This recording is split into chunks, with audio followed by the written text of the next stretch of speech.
the environment. Stop deforestation, yes, it's time for hemp. Whoa, an acre of hemp makes 20 bales of oil. No need for pesticides to poison all our soil. People got no food, they got no clothes, they got no rent.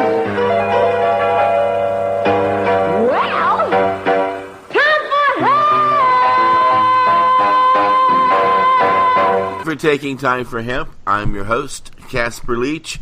You are listening to Time for Hemp all around the world on Tumblr, SoundCloud, iTunes, iHeartRadio, Roku TV, anywhere where there's internet, you can find Time for Hemp. It is Thursday, and on Thursday we put a spotlight on the hardworking people who are working diligently around America to end prohibition. And on Thursdays, whenever possible, we have Paul Stanford as my joint host. Good morning, Paul. Good morning, Casper. And we also have as my joint host today, my joint guest today, Diane Goldstein. Good morning, Diane. Good morning, Casper. It's always nice to be here with you. And I'm going to let my joint host and my joint chat entertain our joint audience today here on the Big Joint Broadcast. Paul? Diane, you've been a critical activist in trying to stop civil asset forfeiture. You have great understanding of it. Could you tell our audience a little bit about it? Sure. So back in the 1980s, Department of Justice implemented what we now know as the Federal Equitable Sharing Program, which is a form of civil asset forfeiture, which in its entirety subverts all American property rights. So the goal back then, though, was to target drug kingpins by taking their money and their assets away so that they wouldn't be able to continue to sell drugs in America. Unfortunately, what has happened since then is that this form of civil asset forfeiture, which means that the government can come in and take your property if they relate it to drug crimes, you don't need to be convicted or charged at the federal level in order for them to seize your assets. Since that time, what we've seen is that civil asset forfeiture has not, in fact, been going after drug kingpins, maybe in some limited aspects, but largely what has happened with it is that they've gone after, mom and pop stores, people driving down the road. It's caused issues of racial profiling, and there's nothing more insidious than civil asset forfeiture reform because the process is so complicated. Most people who get targeted don't have the money or the time to get their property back, and so in fact, like 80% of all money seized, and if not a little bit more, by the federal government, people just default and let the government keep it because they're afraid to fight or they don't have the economic resources to fight. Yeah, you have to it's different being in civil court than being in criminal court. So a lot of people think they have criminal rights, but civil court has a much lower burden of proof, and they, there's a very limited timeline to respond to those things, isn't there? Yeah, it's a very, very short. So what's very interesting is that unlike criminal asset forfeiture, where a suspect has had all his due process rights. He's allowed to have an attorney. He goes through a court procedure, or they negotiate a plea where he or she pleads guilty and then agrees to give up these assets. There's protections every step of the way if it's involving a criminal conviction. But in civil asset forfeiture reform, it's not the person that is thought to be guilty. It's the property, and in fact, it turns the justice system on its head. What normally people presuppose that we're innocent till proven guilty, under civil asset forfeiture reform, your property is guilty until you prove it innocent. And it's incredible. And again, Paul, you're right. It's incredibly complicated. There's these very, very short periods of time in order to file motions.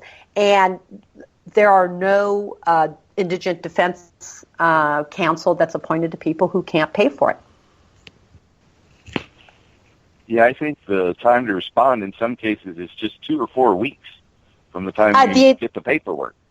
The initial response is, in fact, that short. So I saw a great graphic that was put out by the Heritage Foundation, which is a very interesting thing. What we're seeing at criminal justice reform, drug policy reform, and civil asset forfeiture reform, there's some really unlikely political bedfellows. So you have people like the Heritage Foundation, which is a very conservative organization founded by Edwin Meese, the former Attorney General. And then you have the ACLU, the Drug Policy Alliance, who are all partnering together to try to end this. So people are seeing that, there are places that maybe from a political standpoint, we may disagree on a lot of other different things, but around this issue of civil asset forfeiture reform, there is a partnership like I've never seen, which really gives me hope that, as we tackle this both at the federal level and at the state level, we should be seeing some significant gains in the next, couple years as we go through this. I can understand why there's a broader coalition, because a lot of truly innocent people are dragged into forfeiture. I mean, we've seen the things on 60 Minutes, but maybe some of the listeners don't know. They actually set up roadblocks and just seize people's money without any crime in many jurisdictions.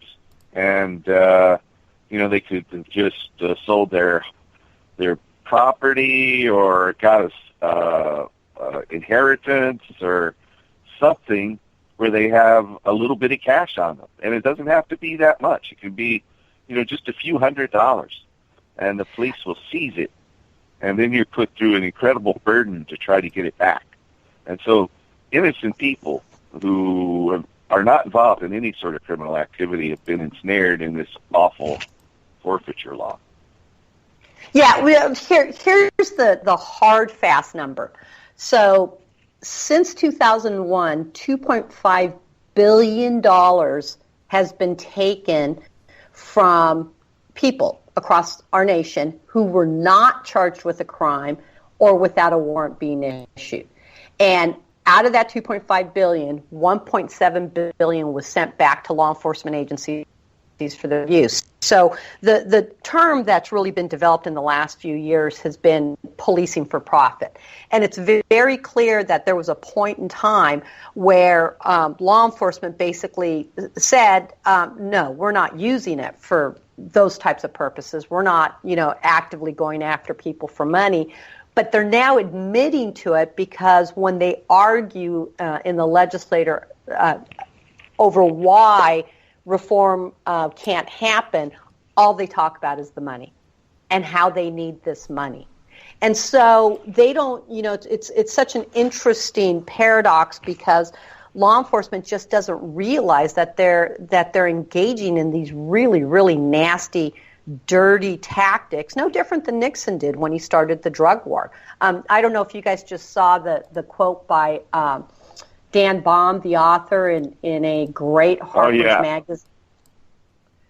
Yeah, how Ehrlichman, one of Nixon's henchmen, said that they'd implemented the drug war specifically to stamp out his political enemies, blacks and left-wing activists.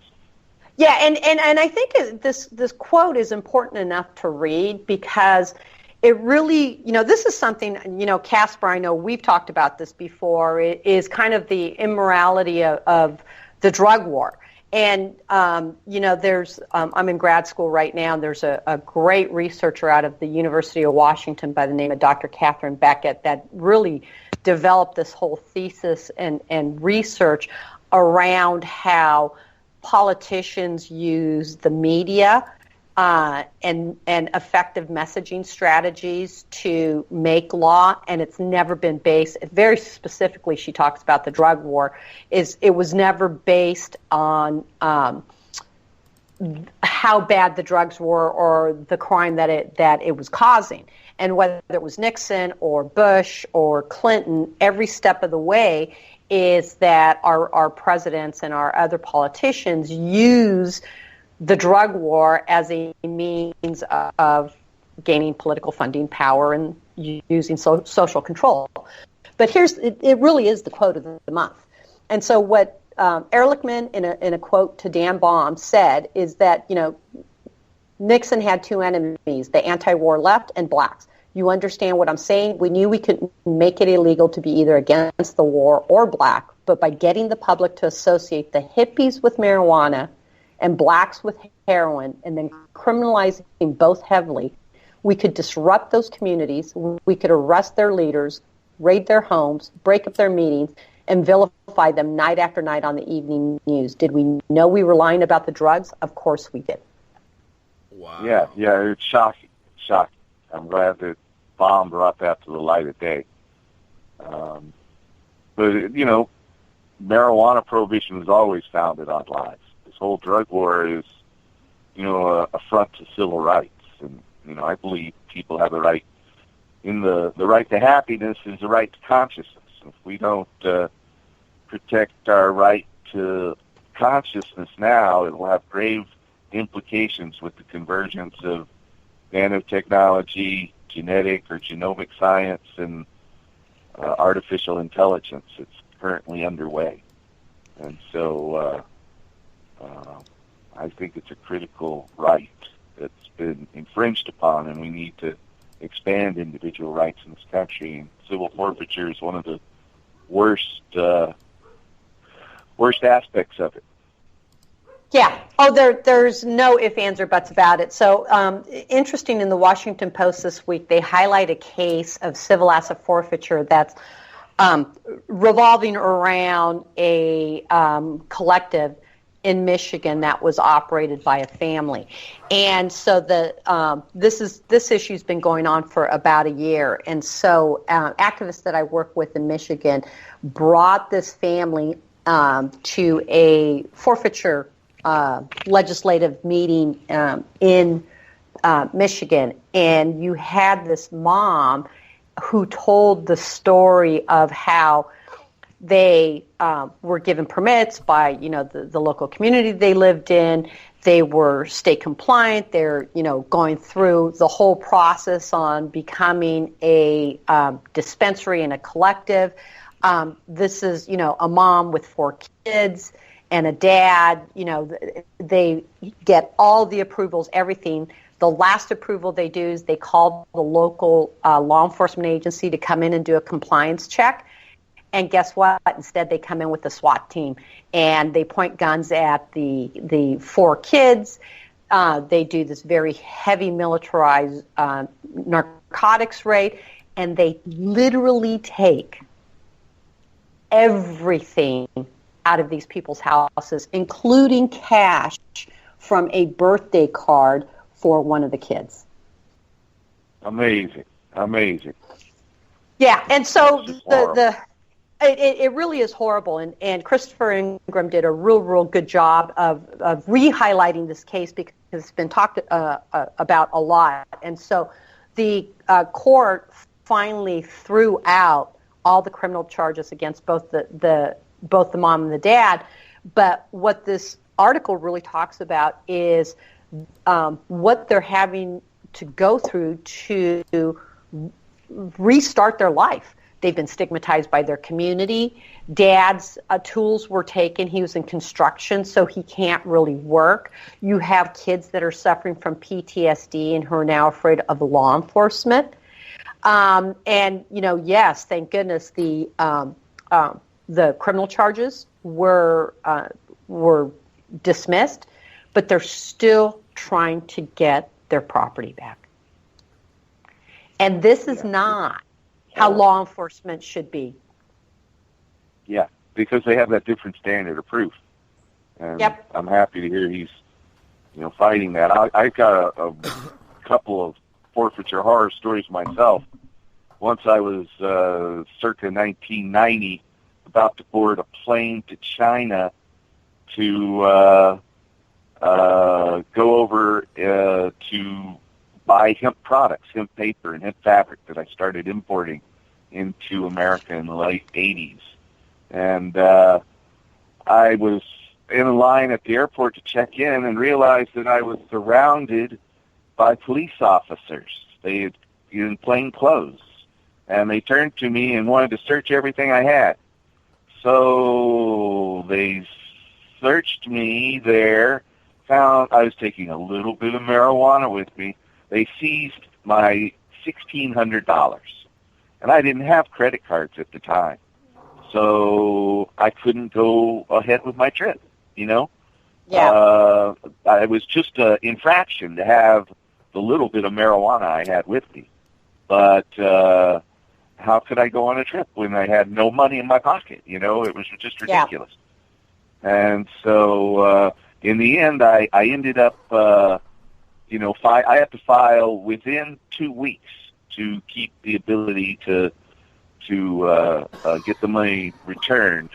And eventually the police made an offer, so they took $1,600. They said that they would give me $1,000 back and they would keep $600, and if I fought it, it would definitely cost me more than $1,600 to win. So I ended up letting them keep the $600. Yeah, and that's exactly the issue, Paul. You are exactly like in California.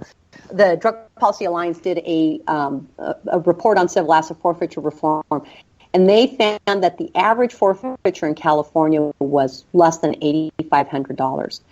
And really, it's actually a lot less than that. But that was just, the average when you actually had people or law enforcement that may have seized big money. And so we know we're not going after kingpins. We're rolling up business owners like you. Yeah, it was just ridiculous, in that case, of course.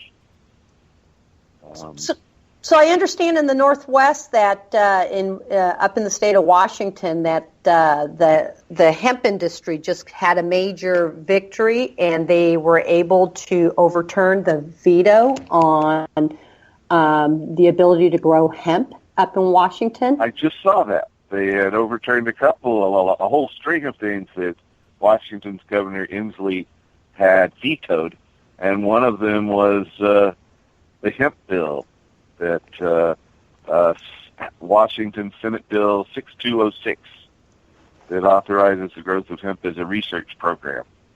And so I'm excited about that. I'm hoping to do some hemp research myself in researching high cannabinoid cannabis's seed production capacity. Wow. So, yeah, I'm trying to do that on an international basis in Oregon, Washington, and Uruguay. So here's a question. Here's a question for you, Paul. Is what we always talk about the cannabis industry relative to whether it's medical marijuana or adult consumption, and we know the billions of dollars that we're leaving on the table, so to speak. But I think that sometimes to our own detriment from a policy perspective, activists don't talk about hemp in the same way. So what's your estimates of what the hemp industry, once we, and I think hemp is coming much sooner than we will ever have, adult consumption or medical marijuana, because, we've debunked all the law enforcement issues around it. And I think that our legislators finally understand it's a great agricultural product that can bring money back into the states. What's it worth? State level, local level, international level? Low THC hemp only produces about 1/20th the amount of seed that high THC hemp produces. And you got to realize that with hemp, the seed protein and oil are the most valuable byproducts.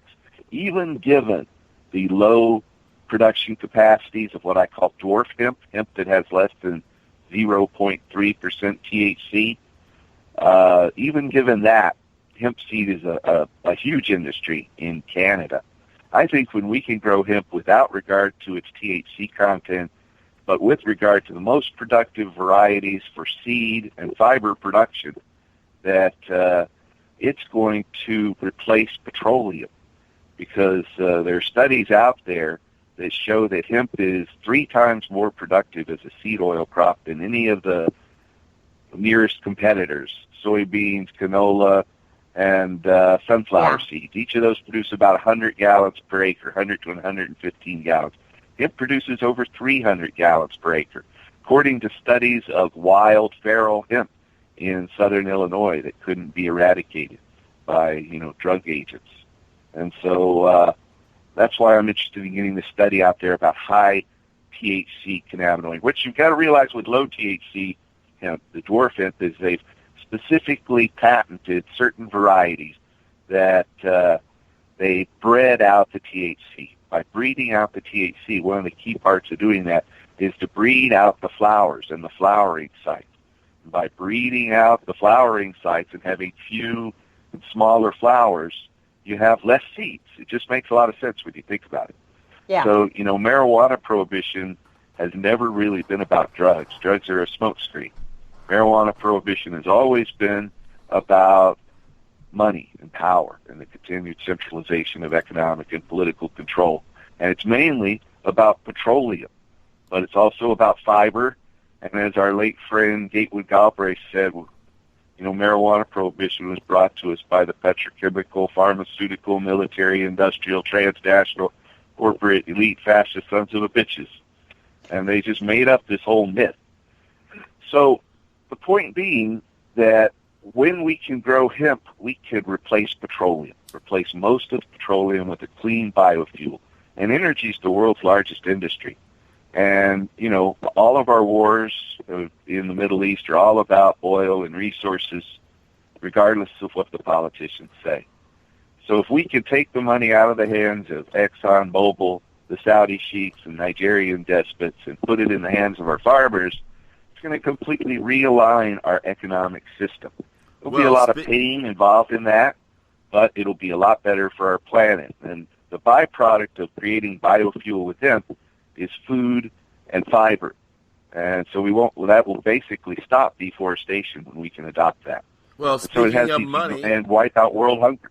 Speaking of money, we got to jump in here and pay our bill so that we can keep the network going. And then we're going to listen to a song about how fantastic marijuana is. And then we're going to pick up where we left off here at Time for Hemp.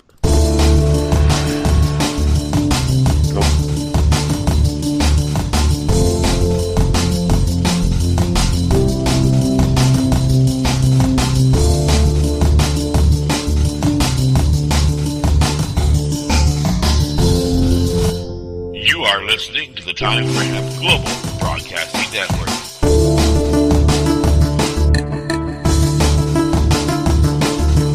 The only broadcasting network dedicated to ending the global war on drugs on iHeartRadio.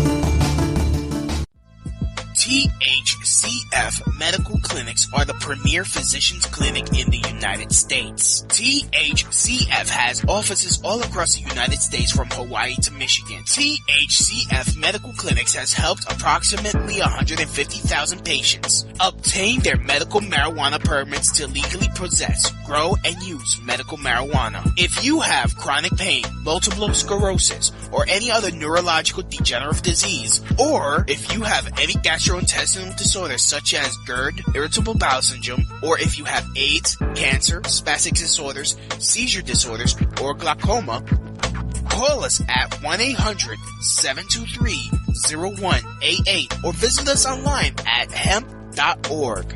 Again, the number is 1-800-723-0188. and the site is HEMP.org.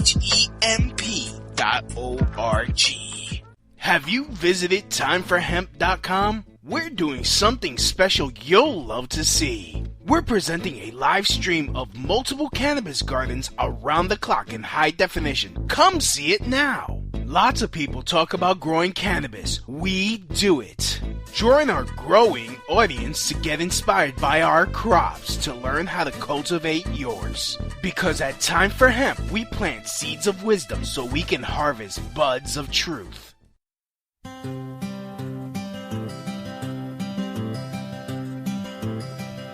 When I woke up this morning, things were looking bad. Seemed like total silence was the only friend I had. A bowl of oatmeal tried to stare me down, and one. And it was 12 o'clock before I realized I was having no fun. But fortunately, I have the key to escape reality. And you may see me tonight with an illegal smile. It don't cost very much, but it lasts a long while. Won't you please tell the man I didn't kill anyone? No, I'm just trying to have me some fun.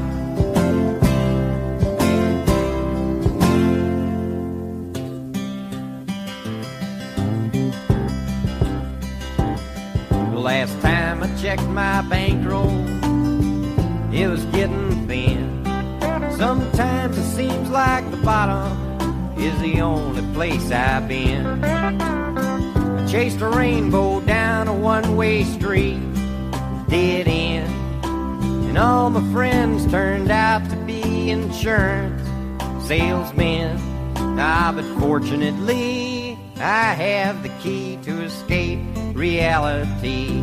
And you may see me tonight with an illegal smile. It don't cost very much, but it lasts a long while. Won't you please tell the man I didn't kill anyone?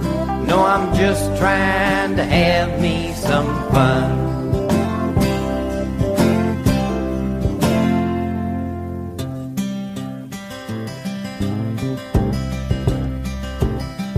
Well, I sat down in my closet with all my overalls, trying to get away from all the ears inside my wall. I dreamed the police heard everything I thought. What then? Well, I went to court and the judge's name was Hoffman. But fortunately, I have the key to escape reality. And you may see me tonight with an illegal smile. It don't cost very much, but it lasts a long while. Won't you please tell the man I didn't kill anyone? No, I'm just trying to have me some fun.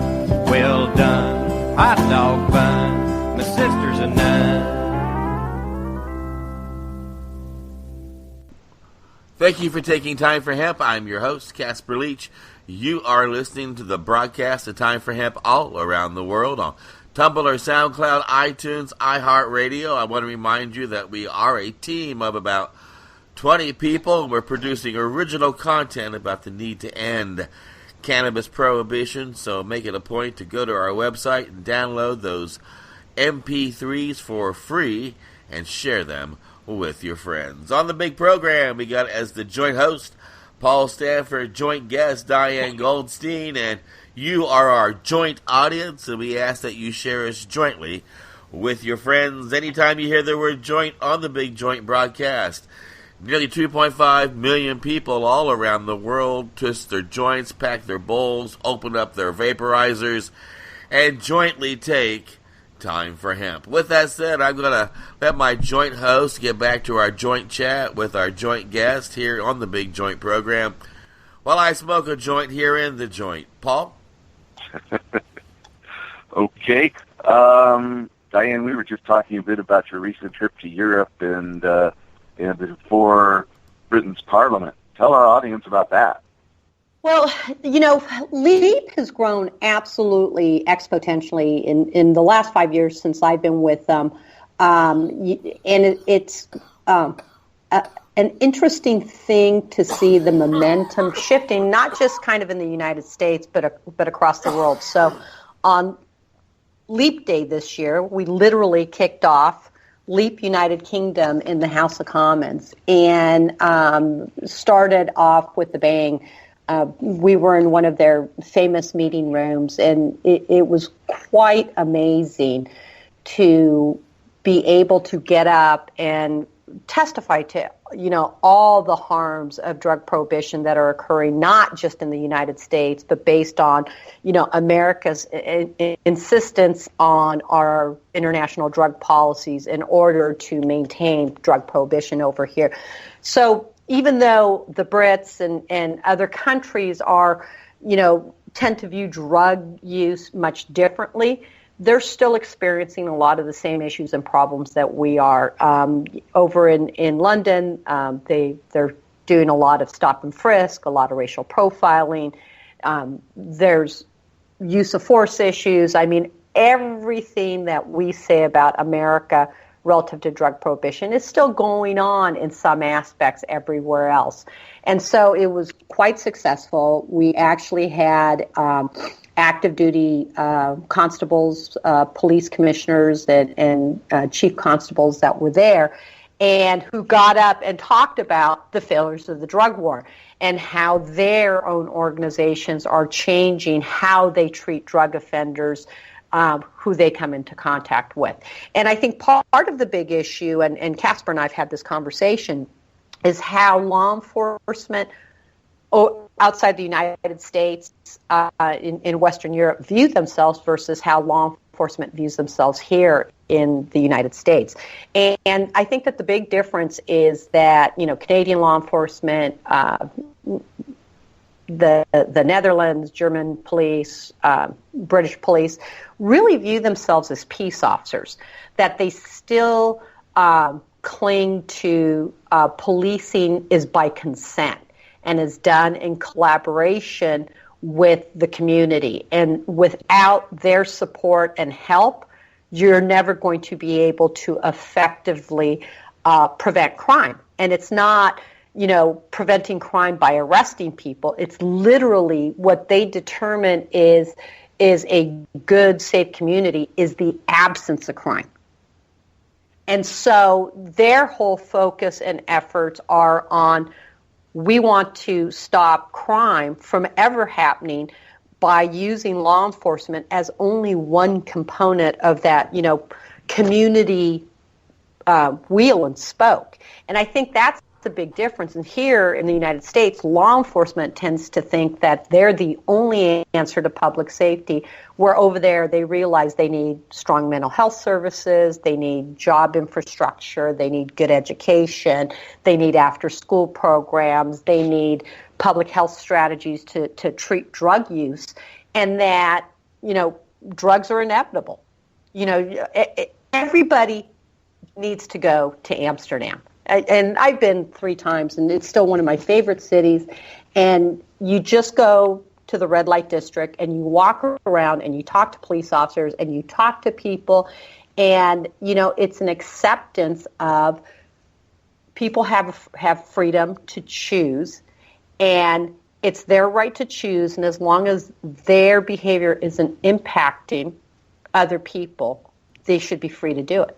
Exactly. And this prohibition instead of regulation just drives it into the criminal market, makes the situation a lot worse in many, many ways.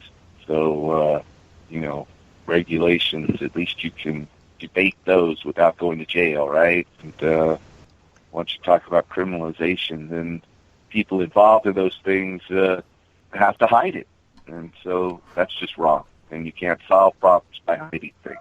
Correct. There's no ifs, ands, or buts about it. And I think that one of the things that's happening over in Amsterdam right now is that they're finally trying to, although cafes are regulated and it's still, I think people have this misnomer, and it's very interesting, even amongst marijuana activists, which just drives me crazy that they say stuff like, you can go to Amsterdam and it's legal. Well, no, it's not really legal, because if it was legal, they'd have the supply side legal as well. It's a wink and a nod, and people accept it. But, it was nice to actually see that they're finally talking about regulating the supply side and removing, a lot of the criminal activity and the Russian organized mob that has, is trying to get into that side of the action, no different than they did with the prostitution. Yeah, and that's just drives. Tell us more about your organization, and where people can find out more about it, Diane. Sure. So LEAP was founded in 2002 by 5 police officers, 1 Canadian, and 4 retired American police officers. And since that time, we've just continued to grow.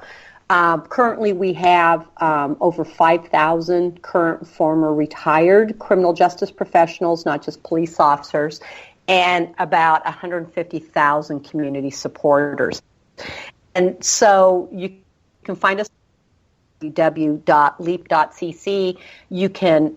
We have a very, very strong speakers bureau of about 175 speakers. So if you have a community organization, a business club, you're an attorney, you need someone to come speak in front of your bar association, you can find us and we'll send a speaker. Our goal is public education. We don't have a political action committee. We don't have lobbyists. We are really very, very much a grassroots organization. Yeah, very much so. You've been a powerful force in helping change the laws. I know you came, Leitch speakers and members have come and helped all the regulatory bills that have passed so far in Oregon, Washington, California, and Alaska, and D.C. So having some law enforcement on our side, at least that, adds some balance to these law enforcement officers. The unfortunate thing about drug prohibition is even before civil asset forfeiture, drug prohibition led to police corruption. But civil asset forfeiture just adds a whole higher level to that and makes it much more virulent. Don't you agree? Yeah, you know what? It completely, and the issue, what's really interesting with the civil asset forfeiture, we used to, I think, tend to think of law enforcement corruption as maybe, individual bad apples or rogue police officers. But what civil asset forfeiture has done, it has systemically corrupted organizations who are unwilling to cut themselves off from the money, that they support policies that were based on racism and political expediency in order to further their own funding and political power and control. Exactly. So what's on the horizon for LEAP right now? What's LEAP calendar? Well, this year's going to be real busy. We got lots of marijuana. We have the adult consumption ballot initiative that's gathering signatures and steam in California. You have, I think, what is it? On the ballot, Nevada.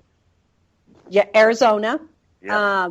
Florida, I think, is going to make it to the ballot again. And so I think that this year's going to be very, very interesting. The other thing that I think we're also tending to push back a little bit against is things like CBD-only legislation that really, really continues to criminalize and is very ineffective. And I'd love to hear your perspective on it, because I totally oppose CBD. This is me speaking, not LEAP speaking personally. This is my personal opinion, is I completely oppose CBD-only legislation. And I'm having a very, very difficult time sometimes when I see the damage that it does. And that's starting to get traction amongst people where hopefully that continues. But, is our legislators, I think, are adopting that as a stopgap measure to stop really good, robust medical marijuana regulations. Yeah, I agree. CBD is a relatively non-psychoactive component of cannabis. There are, according to the latest studies, 113 different unique cannabinoids, and we only realize what a few of them are, THC and CBD being the most prominent. Many of them have medicinal applications, and, cannabis has been bred by humans for at least 12,000 years, maybe 30,000 years.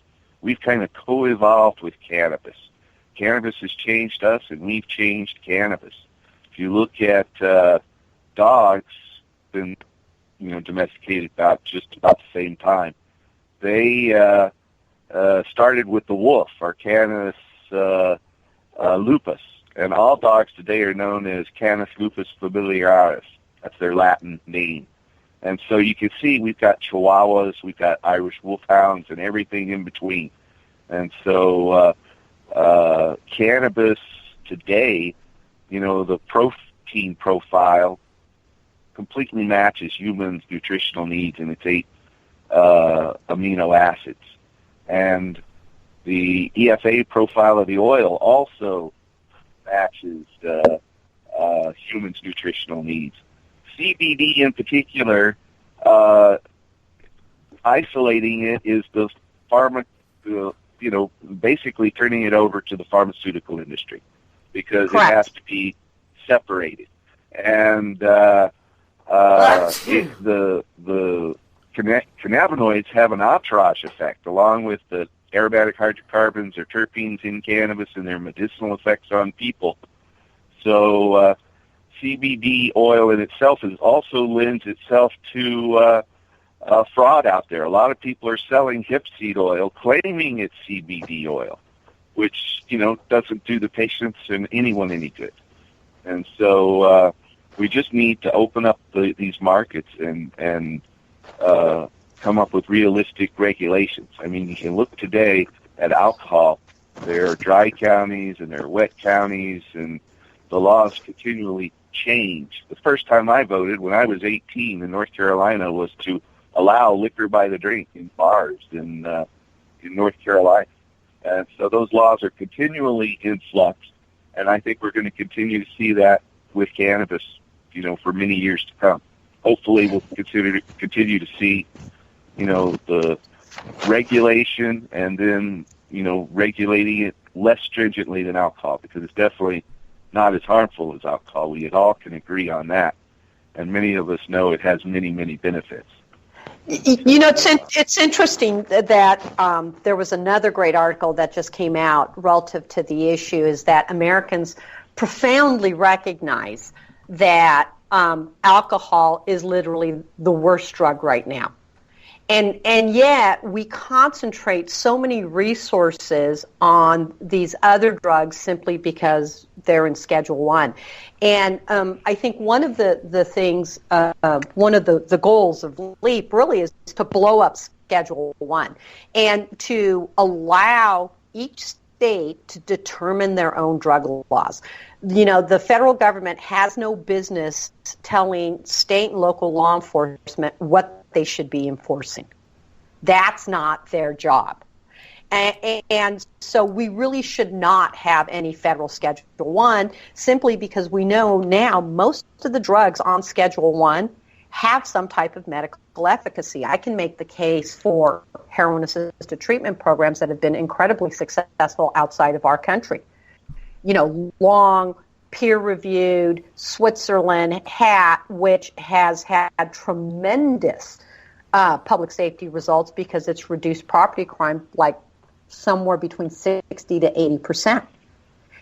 You can look at psilocybin. You can look at any of the psychedelics now that MAPS is investigating. You can look at marijuana. Clearly has efficacy. And so it's, our federal government needs to get out.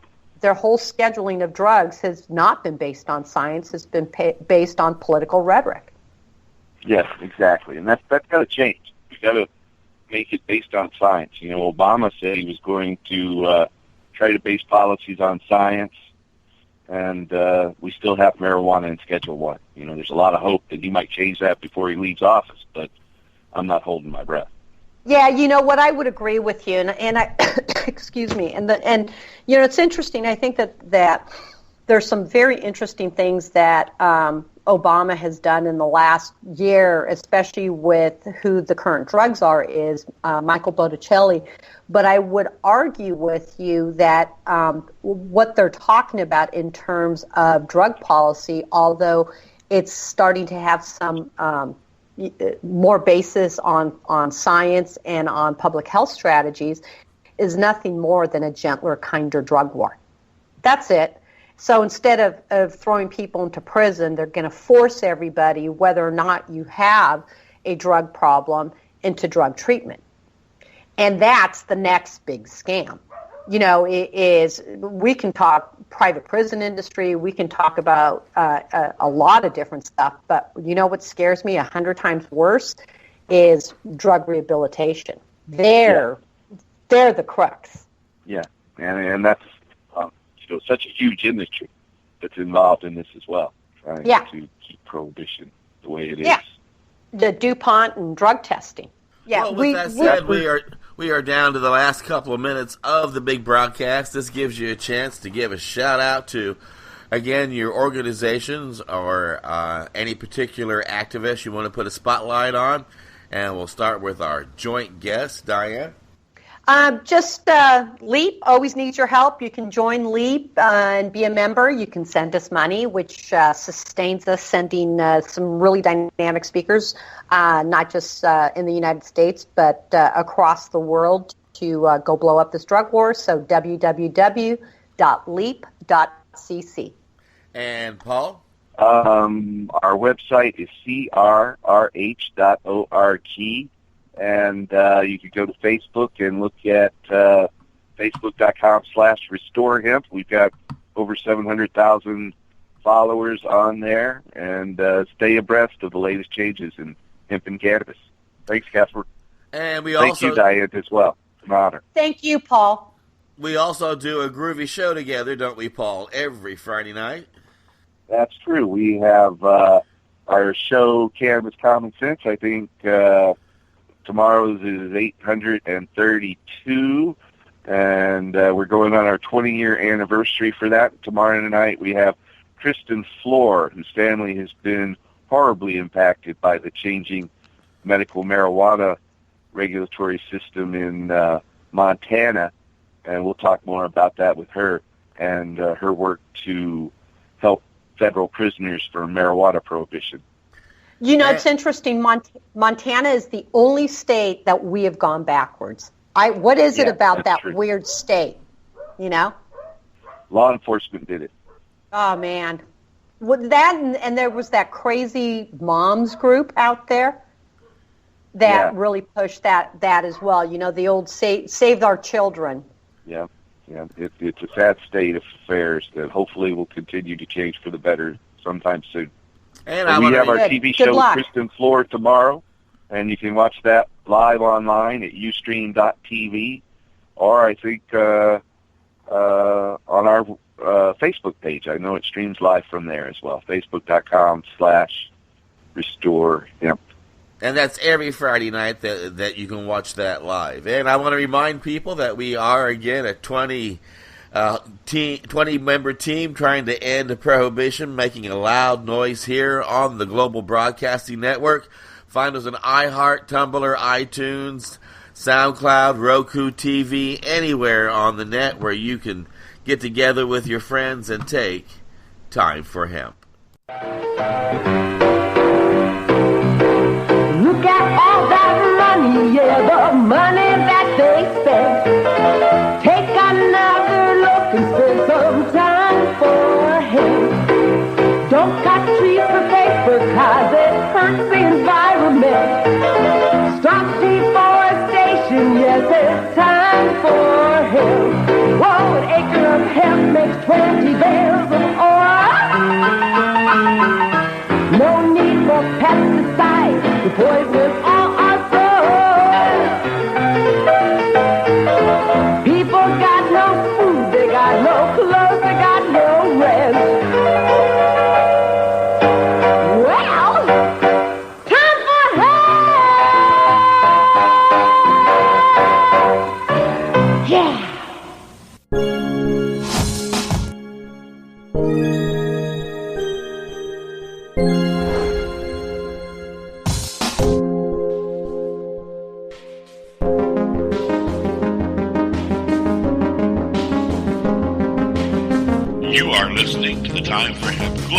Broadcasting Network.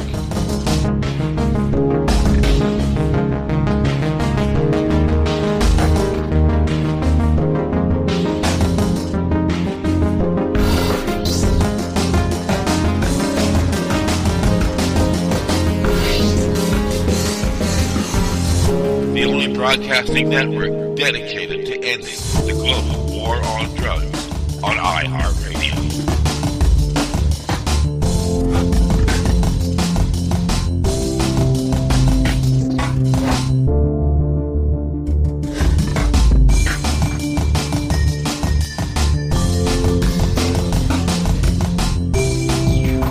Please share us with your friends. Rights. Boy, everyone in this country is always running around yammering about their fucking rights. I have a right. You have no right. We have a right. They don't have a right. Folks, I hate to spoil your fun, but there's no such thing as rights, okay? They're imaginary. We made them up, like the boogeyman. The Three Little Pigs, Pinocchio, Mother Goose, shit like that. Rights are an idea. They're just imaginary. They're a cute idea. Cute. But that's all. Cute and fictional. But if you think you do have rights, let me ask you this. Where do they come from? People say, well, they come from God. They're God-given rights. Oh, fuck, here we go again. Here we go again. The God excuse, the last refuge of a man with no answers and no argument. It came from God. Anything we can't describe must have come from God. Personally, folks, I believe that if your rights came from God, he would have given you the right to some food every day, and he would have given you the right to a roof over your head. God would have been looking out for you. God would have been looking out for you. You know that? He wouldn't have been worried about making sure you have a gun so you can get drunk on Sunday night and kill your girlfriend's parents. But let's say it's true. Let's say God gave us these rights. Why would he give us a certain number of rights? The Bill of Rights in this country has 10 stipulations, okay? 10 rights. And apparently God was doing sloppy work that week because we've had to amend the Bill of Rights an additional 17 times. So God forgot a couple of things like slavery. Just fucking slipped his mind. But let's say God gave us the original 10. He gave the British 13. The British Bill of Rights has 13 stipulations. The Germans have 29. The Belgians have 25. The Swedish have only 6. And some people in the world have no rights at all. What kind of a fucking goddamn God-given deal is that? No rights at all? Why would God give different people in different countries different numbers of different rights? Boredom? Amusement? Bad arithmetic? Do we find out at long last after all this time that God is weak in math skills? Doesn't sound like divine planning to me. Sounds more like human planning. Sounds more like one group trying to control another group. In other words, business as usual in America. Now, if you think you do have rights, one last assignment for you. Next time you're at the computer, get on the internet, go to Wikipedia. When you get to Wikipedia, in the search field for Wikipedia, I want you to type in Japanese Americans 1942, and you'll find out all about your precious fucking rights, okay? All right. You know about it. You know about it. In 1942, there were 110,000 Japanese American citizens and good-standing, law-abiding people who were thrown into internment camps simply because their parents were born in the wrong country. That's all they did wrong. They had no right to a lawyer, no right to a fair trial, no right to a jury of their peers, no right to due process of any kind. The only right they had, right this way, into the internment camps. Just when these American citizens needed their rights the most, their government took them away. And rights aren't rights if someone can take them away. They're privileges. That's all we've ever had in this country is a bill of temporary privileges. And if you read the news even badly, you know that every year the list gets shorter and shorter and shorter. You see how it's doing?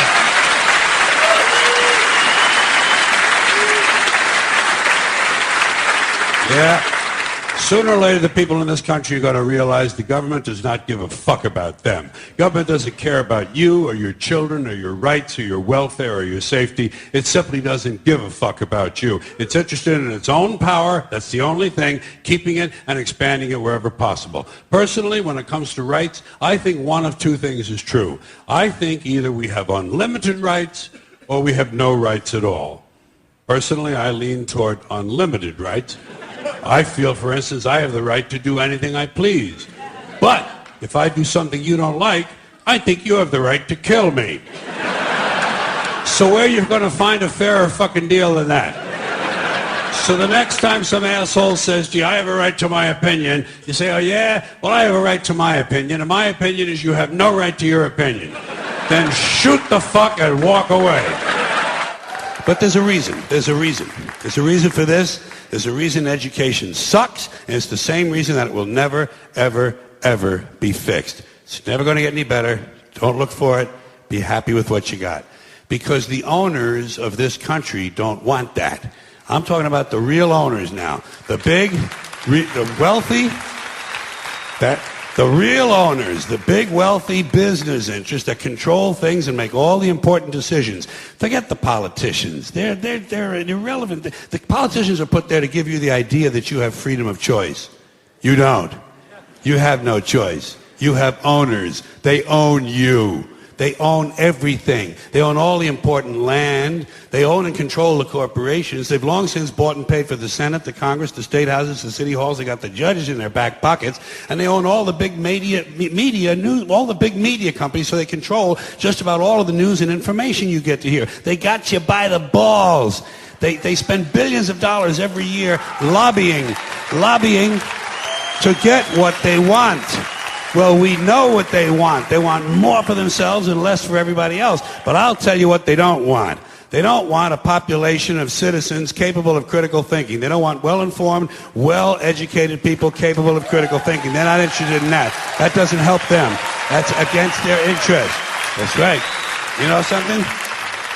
They don't want people who are smart enough to sit around the kitchen table and figure out how badly they're getting fucked by a system that threw them overboard 30 fucking years ago.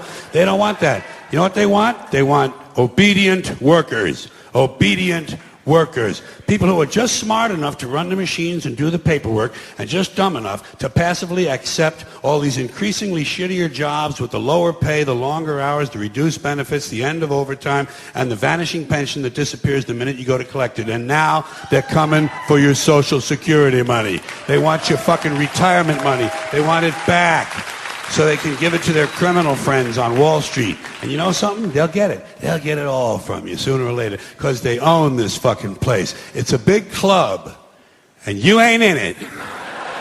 You and I are not in the big club.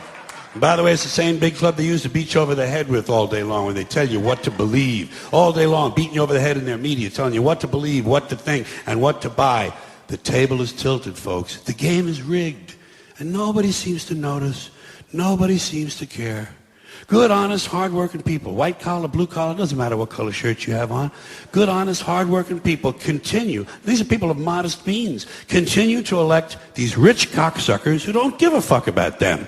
They don't give a fuck about you. They don't give a fuck about you. They don't care about you at all. At all. At all. Yeah. You know?